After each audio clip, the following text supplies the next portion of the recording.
Good morning students. Class 11th। आपका जो next chapter है वो है जामुन का पेड़ और उसके जो राइटर है वो कृष्ण चंदन। लेखक परिचय। कृष्ण चंदन का जन्म पंजाब के गुंजरा कला जिले के वजीराबाद गांव में 1914 ईस्वी में हुआ। इनकी प्राथमिक शिक्षा जम्मू और कश्मीर के पुंछ क्षेत्र में हुई। 1930 में वो उच्च शिक्षा के लिए लाहौर गए तथा फॉरमैन क्रिश्चियन कॉलेज में प्रवेश लिया। 1934 में उन्होंने पंजाब विश्वविद्यालय से अंग्रेजी में एमए किया। इसके बाद फिल्म जगत से जुड़कर अंत तक मुंबई में रहे।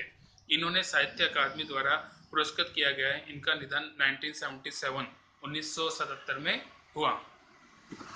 रचनाएं। कृष्ण चंदन की रचनाएं निम्नलिखित है। कहानी संग्रह एक गिरजा एक खंदक, यूकेलिप्टस की डाली। उपन्यास शिकस्त, जरगांव की रानी, सड़क वापस जाती है, आसमान रोशन है, एक गधे की आत्मकथा, अन्नदाता, हम वैशी हैं, जब खेत जागे, 52 पत्ते, एक वायलिन समुद्र के किनारे, कागज की नाव, मेरी यादों के किनारे। पाठ का सारांश। जामुन का पेड़ कृष्ण चंदन की प्रसिद्ध हास्य व्यंग्य कथा है।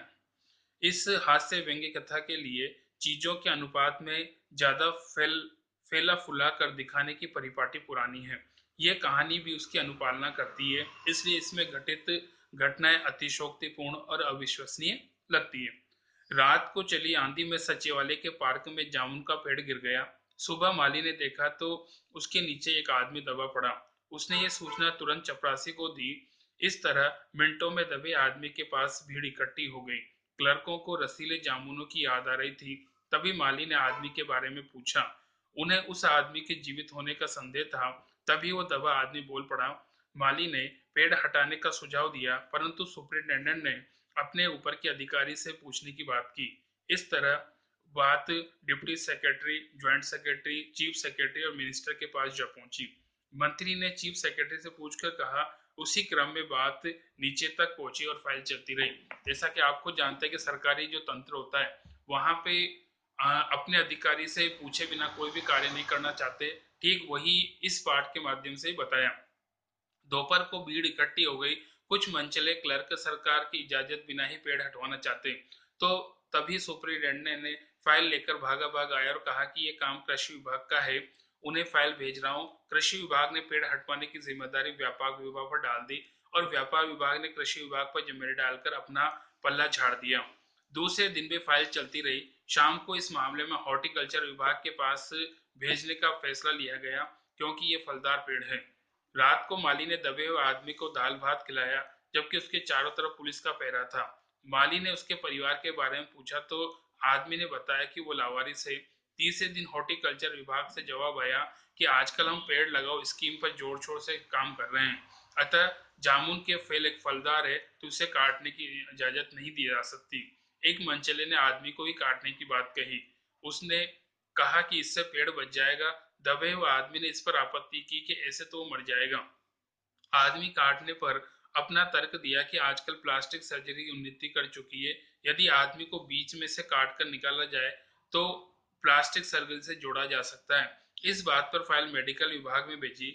वहां से रिपोर्ट आई कि सारी जांच पड़ताल करके पता चला कि प्लास्टिक सर्जरी तो हो सकती है किंतु आदमी मर जाएगा, अतः यह फैसला रद्द हो गया। रात को माली ने उस आदमी को बताया कि कल सभी सचिवों की बैठक होगी, वहां केस सुलझाने का आसार है। दबे हुए आदमी ने गालिब का एक सुनाया। ये तो माना कि तगाफुल न करोगे, लेकिन खाक हो जाएंगे तुमको खबर होने तक। ये सुनकर मालिक हैरान हो गया। आदमी ने शायर आदमी के शायर होने की बात सारे सचिवालय में फैल गई। फिर चर्चा का विषय शहर में गया और सारे कवि और शायर इकट्ठा होने लगे। सभी अपनी रचनाएं सुनाने लगे। कई क्लर्क उस आदमी से अपनी कविता और आलोचना करने को मजबूर करने लगे। इस पर यह पता चला कि दबा हुआ आदमी कवि है तो सब कमेटी का मामला कल्चरल डिपार्टमेंट को सौंप दिया गया। साहित्य अकादमी के सचिव के पास फाइल पहुंची। सचिव उसी समय उस आदमी का इंटरव्यू लेने पहुंचा। दबे हुए आदमी ने बताया कि उसका नाम ओस उपनाम ओस है। कुछ देर पहले उसी ने ओस के फूल नामक गद्य संग्रह प्रकाशित किया हुआ है। सचिव ने आश्चर्य से बताया कि इतना बड़ा लेखक उनकी अकादमी का सदस्य नहीं है। आदमी ने कहा कि मुझे पेड़ के नीचे से निकालो। सचिव ने आश्वासन देकर चला गया। अगले दिन सचिव ने साहित्य अकादमी के सदस्य चुने जाने की बात कही। आदमी ने उसे पेड़ से निकालने की प्रार्थना पर उसने असमर्थता दिखाई। उसने कहा कि यदि तुम मर गए तो हम तुम्हारी बीवी को वजीफा दे सकते हैं। उसके विभाग का संबंध सिर्फ कल्चर से है। पेड़ काटने का काम आली कुलाड़ी से होगा। वन विभाग को लिख दिया है। शाम को वन विभाग के माली ने बताया कि कल वन विभाग वाले आएंगे और पेड़ काट देंगे। माली खुश था। दबे हुए आदमी का स्वास्थ्य जवाब दे रहा था। दूसरे दिन वन विभाग के लोग आरी कुराड़ी लेकर आए तो विदेश विभाग के ने ये कार्य रोक दिया कि पेड़ पिटोनिया राज्य के प्रधानमंत्री ने सचिवालय में 10 साल पहले लगाया था। पेड़ काटने से दोनों राज्यों के संबंध बिगड़ जाएंगे। दूसरे पिटोनिया सरकार राज्य को बहुत अधिक सहायता देती है। दोनों देशों के खातिर एक आदमी के जीवन का बलिदान दिया जा सकता है। अंडर सेक्रेटरी ने बताया कि प्रधानमंत्री विदेश दौरे से सुबह आ गए हैं। अब वे निर्णय देंगे। शाम को 5 बजे स्वयं सुपरिटेंडेंट कवि की फाइल लेकर गया और चिल्लाया कि प्रधानमंत्री ने सारी जिम्मेदारी स्वयं अपने ऊपर लेकर पेड़ को काटने की अनुमति दे दी है। कल तक पेड़ काट दिया जाएगा और तुम्हारी फाइल पूरी हो जाएगी। परंतु कवि का हाथ ठंडा था। उसके जीवन की फाइल पूरी हो चुकी थी। तो यहाँ पे जैसा कि आपने देखा कि इस पाठ के माध्यम से सचिव या कह सकते हो सरकारी तंत्र में किस प्रकार से फाइलों का एक स्थान से दूसरे स्थान पर ट्रांसफर होता है। व्यक्ति अपने ऊपर जिम्मेदारी नहीं लेना चाहता बल्कि अपने अधिकारियों के माध्यम या उनके कई अनुसार ही काम करना चाहता है। बाकी नेक्स्ट है।